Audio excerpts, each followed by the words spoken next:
have no interest, time, or energy to continue this charade. Your decision. Don't talk over me. Don't talk over me. Yeah, and you're shaking your head. I was just speaking and you cut me off, but I'll let that. I run the courtroom. He has screamed expletives at me the last time we were here in court. Your Honor, save yourself the time. Have her facts. Don't tell me what to do. That might work with the lady sitting next to you, but you don't talk to me like that. Excuse me? This guy walked into court acting like he was above everyone, insulting the judge and the plaintiff while refusing to take responsibility. But confidence without facts doesn't last long. Watch as the judge calmly dismantles his arguments and brings him back to reality. Let me know your thoughts and comments, and let's get into the case. Mr. Carson, you can remove your hat. This is the court proceeding. Today was the date scheduled for a discovery or a debtor's examination. Were you able to complete your exam? No, Your Honor. Mr. Carson refused to answer any of my questions. He said he's not going to play games with me. What games are being played, Mr. Carson? Well, Your Honor, when I was previously there, I received a verdict by you that I believe to be emotionally charged due to your frustration with my inability to complete the tasks of a lawyer. I attempted to get a lawyer through the system. They denied me. I had to show up last minute unprepared, and things didn't go my way. So I figured, I'll do the process. I'll try to appeal it. I go downstairs and I'm told I have to pay $200 and some to even have a chance to get a fair trial or verdict. I'm having one individual who was emotionally charged at the time decide what has to happen with me instead of a jury of my peers. And now I'm being told I have to produce all my financial statements, documents, vehicles, titles, all this. And I have no interest, time, or energy to continue this charade. I've lost several days of labor. Let me stop you because I'm just getting updated on this case. This was a landlord-tenant hearing that I presided over. Did you demand a jury trial? I'm sorry? Did you make a demand for jury trial in the landlord-tenant? I requested, yes. You made was there a demand? In written, I didn't put anything in writing. I did request the trial. I went downstairs and asked what my rights are, and they said to proceed any further past your decision, I had to pay $200 and some to even try. I did not have the money at the time, nor would I have it. But sir, I asked you to let me get caught up. I'm trying to see if you have filed a jury demand. Let me also be clear. I don't make decisions because I'm emotionally charged. No, don't talk over me. Don't talk over me. Just because I won't let you run my courtroom does not mean that I am emotionally charged. There's order that will be set in the courtroom and you will not talk over people. You will present the evidence. I am absolutely fair and impartial, and you then have the right to appeal my decision. Just because you disagree with the decision doesn't make it impartial, okay? And if you don't follow, there's rules in place that I don't set as to how you file such appeal. If the clerk's office told you what you needed to file to move forward with the appeal, then that's what you needed to do. But I'm going to make it clear on my record that I did not make a decision in this case based on any emotions. I have no reason to be emotional about your eviction, sir. I'm not being evicted. So if you keep talking over me, this is probably what you did the last time. It's try to cut me off. Yeah, and you're shaking your head. So that's not me being emotionally charged. That's me not allowing you to run my courtroom. You don't talk over people. You have a question. Yes, I was just speaking and you cut me off, but I'll let I run the courtroom. Okay, I understand. Did you notice that? May I finish, Your Honor, please? Yes. Okay. At the time of the last proceeding, I interrupted you. I apologize. But the second or third interruption, you stopped me in the middle of my sentence and awarded them the decision. You know what? You were like, you know what? Decision for them. You didn't specify why. It was just an emotionally charged because you were frustrated with my inability to complete the tasks of a paid lawyer. I have evictions every single week. In the majority of my evictions, are people who do not have attorneys. I don't know if you know that.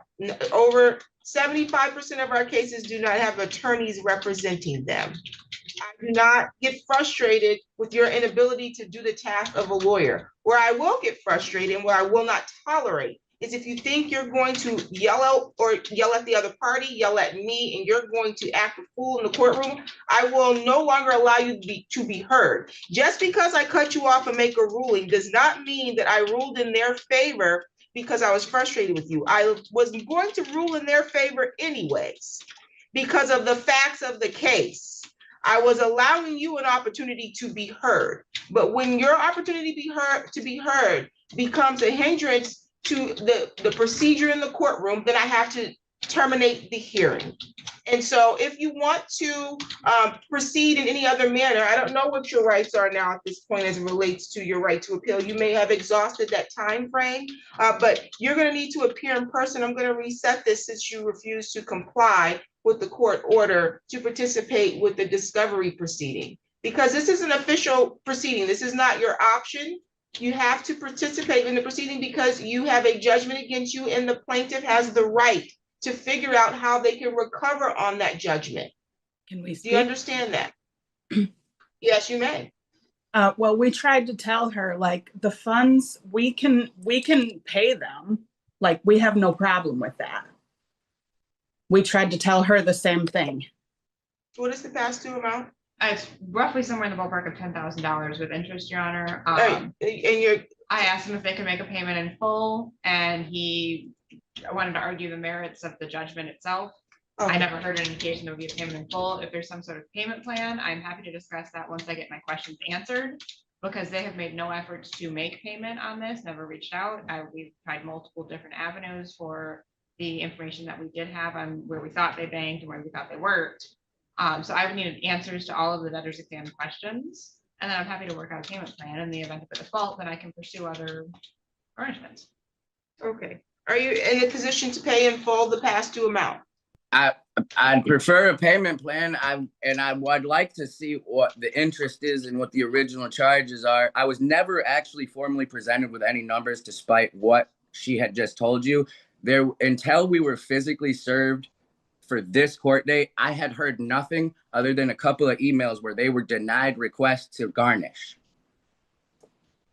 Yeah, we haven't received. That is literally the only thing pertaining to the case I've seen since I walked out of your courtroom, attempted to file for an appeal, and was told I had to physically come up with money to do so that I didn't have at the time. So I at no point was ever given a fair trial.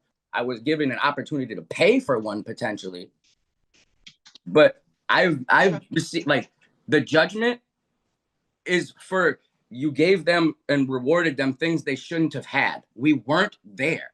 If you disagree with the court's position, you have the right to appeal. You failed to do that. I also want to correct the record again. You did not properly file any demand for jury trial, although being advised on your first appearance of how you have the right to a trial and how to file such jury trial demand. You did not file a jury trial demand. So if you didn't get a trial, that was on you.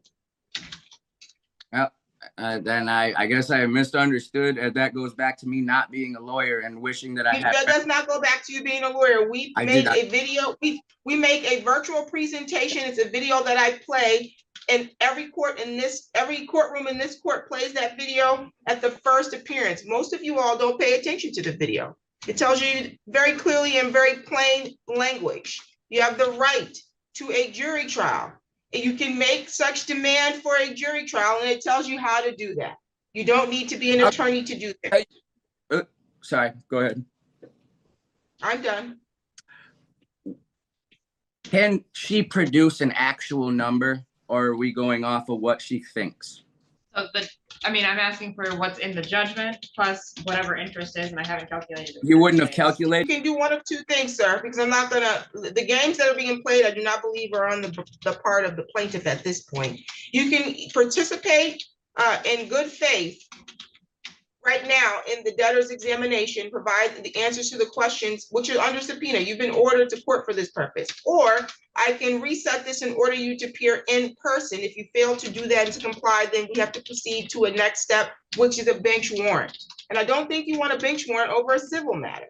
So it's in your best interest to comply. It sounds like she's willing to work with an installment payment order, but only after she gets the answers that she needs to figure out how they're going to recover on this debt. So And I how did do you ask want him to if he proceed? had, I'm sorry, Your Honor. I'm sorry. I asked him if he had any of the documents that there were, in addition to information, it was documents, plenty of documents that were asked for, and he indicated that he wasn't going to produce those. So I would ask him to appear in person with all of the documents. Oh. And I'd also ask that, Your Honor, that he return to a tone that is respectful.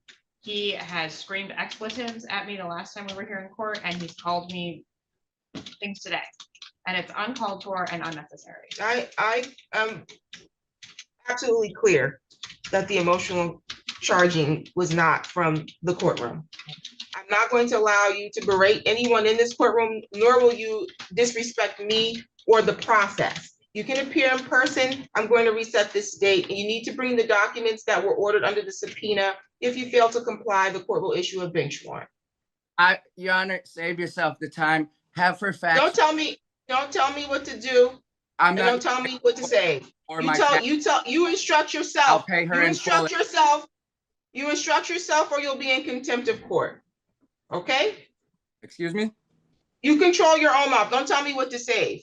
I've already given you an No, opportunity. Your I'm Honor. now resetting this. I'm now resetting this. You can appear in person. If you pay in full, then they can move forward to make sure that this removes off of my docket. But do not tell me what to do. I do not tolerate your tone. This is how we got here the last time. That might work with the lady sitting next to you, but you don't talk to me like that. Not in the court, not outside the court. Do you understand that?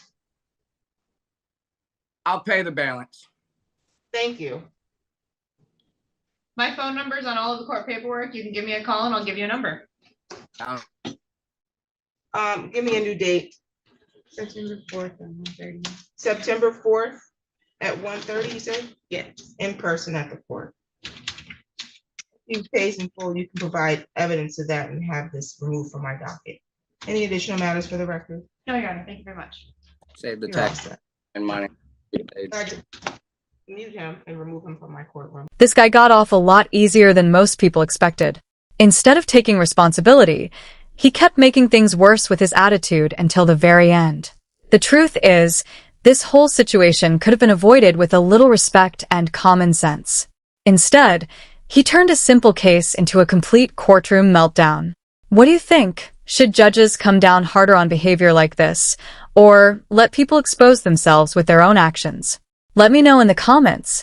If you enjoyed the video, don't forget to like, subscribe, and turn on notifications for more courtroom drama every day.